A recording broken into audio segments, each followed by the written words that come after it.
Hello friends, welcome to my YouTube channel. आज शुरू करेंगे एक्सरसाइज 8.3 से question number 8। Find the amount and the compound interest. Amount भी निकालना है और कंपाउंड इंटरेस्ट भी निकालना है on ₹10,000 for 1.5 years at 10% annum compounded half yearly. ये प्रिंसिपल है, ये रेट है, ये टाइम है। इसके ऊपर आपको अमाउंट और कंपाउंड इंटरेस्ट दोनों निकालने हैं और तब निकालने हैं जबकि आपका जो कैलकुलेशन है वो हाफ ईयरली होगी इंटरेस्ट की। आगे भी क्वेश्चन है, would this interest be more than the interest he would get if it was compounded annually.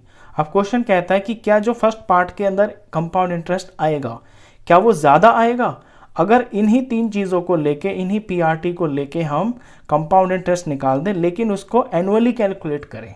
तो चलिए क्वेश्चन की शुरुआत करते हैं। क्वेश्चन में सबसे पहले तो दिया हुआ है, आपको प्रिंसिपल दे रखा है, रेट दे रखा है और टाइम दे रखा है और आपसे पूछा है कि इनके ऊपर अमाउंट निकालो और कंपाउंड इंटरेस्ट निकालो और हाफ ईयरली आपको कैलकुलेट करना है। तो पहले हम फर्स्ट पार्ट कर लेते हैं। हमें इस पे निकालना है अमाउंट। अमाउंट का फॉर्मूला होता है प्रिंसिपल 1 प्लस रेट अपॉन में 100 और यहां पे टाइम। अब देखिए, क्योंकि हाफ ईयरली इसको कैलकुलेट करना है तो हाफ ईयरली के अंदर क्या होता है, जो रेट होता है वो तो हो जाता है हाफ, तो 10 का हाफ हो जाएगा 5% और टाइम हो जाता है डबल। यहाँ पे टाइम 1.5 ईयर्स है ना, यानी कि 1.5 साल है, तो 1.5 साल का डबल हो जाएगा 3 ईयर्स। तो यहाँ पे ये वैल्यूज पुट की जाएंगी हाफ ईयरली के लिए। तो amount is equal to principal है 10,000, 1 प्लस रेट की जगह 5 लेंगे, नीचे 100 और टाइम की जगह पे 3 लेंगे। नेक्स्ट स्टेप में 10,000, अब ब्रैकेट सॉल्व करते हैं। 5 1 ज़ा 5, 5 20 ज़ा 100 कट गया। यहाँ पे 20 1 ज़ा 20 और प्लस में 1 कर देंगे तो ये हो जाएगा 21 अपॉन में 20। और क्योंकि ये 3 बार लिखा हुआ है तो इसे आप 3 बार खोलेंगे, ऐसे 3 बार या मल्टीप्लाई में लिखा जाएगा इस तरह से। अब इसे सॉल्व करते हैं। एक जीरो से एक जीरो कट गया ऊपर नीचे, ये नीचे वाले से ऊपर वाला कट गया, नीचे वाले से ऊपर वाला कट गया। यहाँ 2 और 10 कटते दिख रहे हैं, 2 1 ज़ार और ये 2 5 ज़ार। बचा आपके पास 5 इंटू 21 इंटू 21 इंटू 21। इन चारों का जब प्रोडक्ट करेंगे तो ये वैल्यू आएगी, सॉरी इसके नीचे 2 2 ज़ार, ये 4 भी बच गया है, ये तो कटे नहीं है ना, ये 4 भी बच गया। इनका जब प्रोडक्ट करेंगे ऊपर ऊपर तो ये वैल्यू आ जाएगी 46305 और इसको करेंगे 4 से डिवाइड। 4 से डिवाइड करते ही ये वैल्यू 11576.25 आ गई। यहाँ पे ये आपका अमाउंट आ गया। तो अमाउंट तो आ गया, हमें निकालना है कंपाउंड इंटरेस्ट।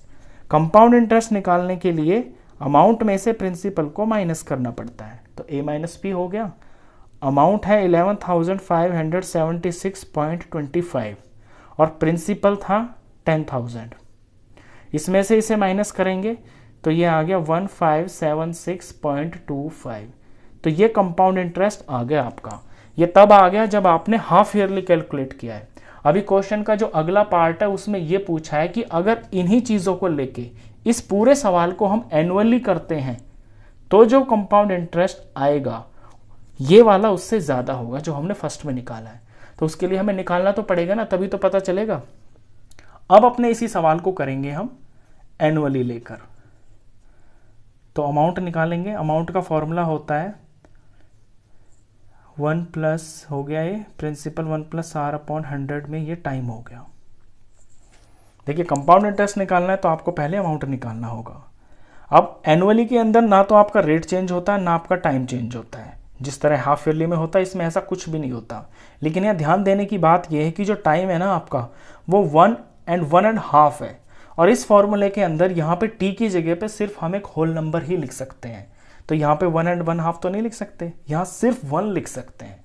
तो 1 साल का अमाउंट तो हम निकाल लेंगे इस फॉर्मूले से और फिर उसके ऊपर आधे साल का हम इंटरेस्ट लगा लेंगे सिंपल इंटरेस्ट वाले तरीके से। तो पहले 1 साल का अमाउंट निकाल लेते कि 1 साल में कितना हो जाएगा।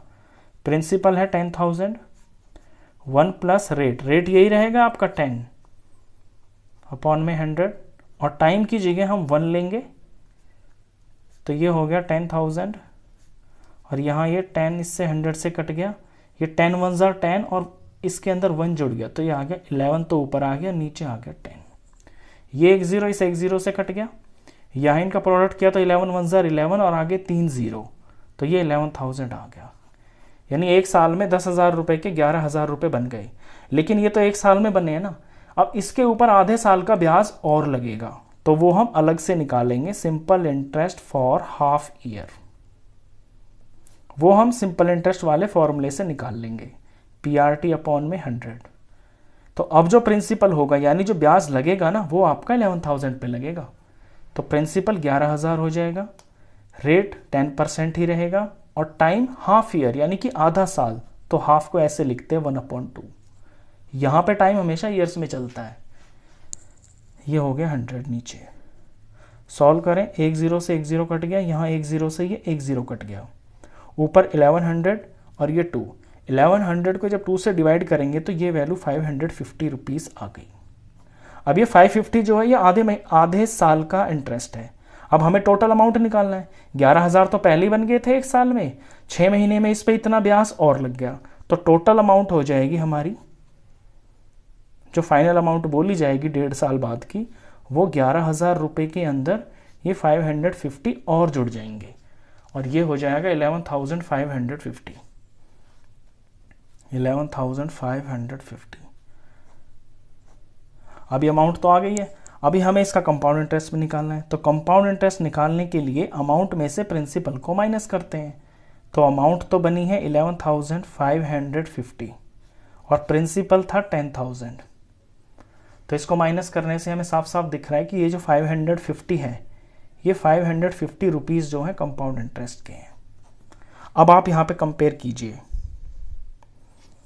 सॉरी 550 नहीं है, ये 1 भी है, 1500 है, ये 1550 आएगा इसका कंपाउंड इंटरेस्ट। अब अपने नंबर्स को आप कंपेयर कीजिए। ये कंपाउंड इंटरेस्ट तब आया था जब इसको हाफ ईयरली कैलकुलेट किया था, ये कंपाउंड इंटरेस्ट तब आया है तब इसको एनुअली कैलकुलेट किया है। तो जो हाफ ईयरली कैलकुलेट किया गया है ना, वो इंटरेस्ट ज़्यादा आया है, और यही बुक के अंदर पूछा है। तो हमारा जो आंसर है ना वो बिल्कुल येस है। तो हम आंसर लिखेंगे yes, compound interest calculated, language में लिखेंगे ऐसे, compound interest calculated half yearly is more than when calculated annually. Annually से ज़्यादा इंटरेस्ट हमें तब मिलता है जब हमारा compound interest half yearly calculate होता है। क्वेश्चन खत्म। तो इस वीडियो में बस इतना ही। नेक्स्ट क्वेश्चंस के लिए मिलते हैं फिर नेक्स्ट वीडियो में। तब तक के लिए गुड बाय।